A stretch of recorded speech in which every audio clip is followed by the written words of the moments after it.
Welcome to the slop farm. Enjoy the video.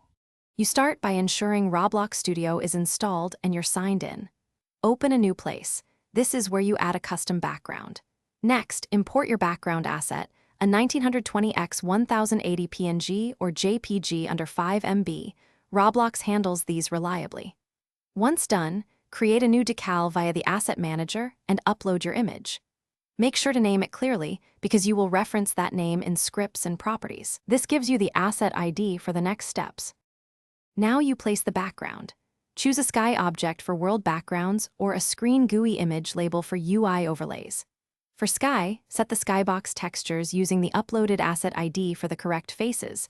For a simple world image, create a large, non-colliding part and apply your decal to it.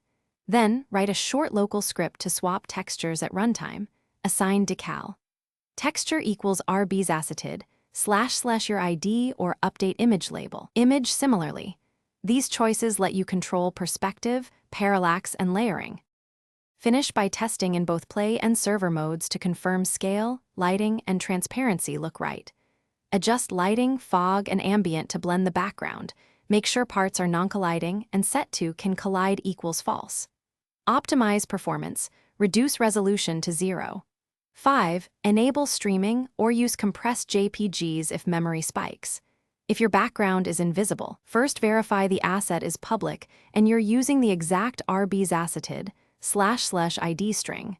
Next, check script timing and replication. Thanks for watching. Consider subscribing if we helped you today.